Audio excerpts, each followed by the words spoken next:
అందరికీ మరణాతండి.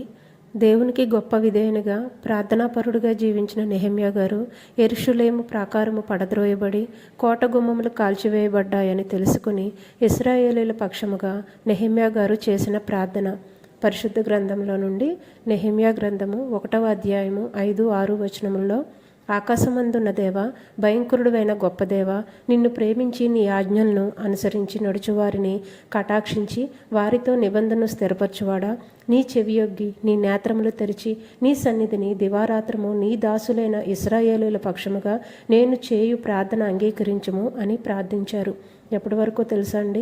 దేవుని సమాధానం పొందుకునే వరకు 4 నెలల పాటు కంటిన్యూగా కన్నీటితో ప్రార్థించారు.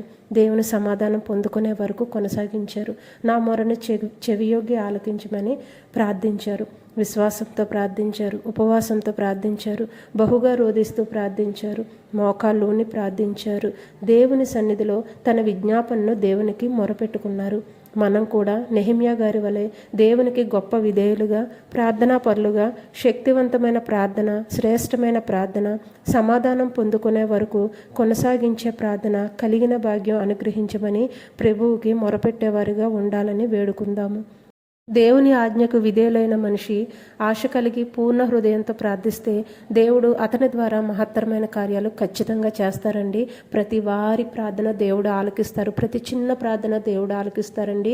నీ ప్రార్థన వినకపోవుటకు నా చెవులు మందముగా లేవని వాక్యం ద్వారా దేవుడు మనతో మాట్లాడారు కదా.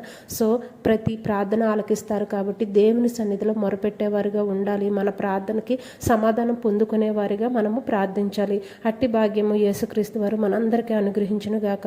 దేవుడిచ్చిన వాక్యం దీవించునుగాక. ఆమేన్.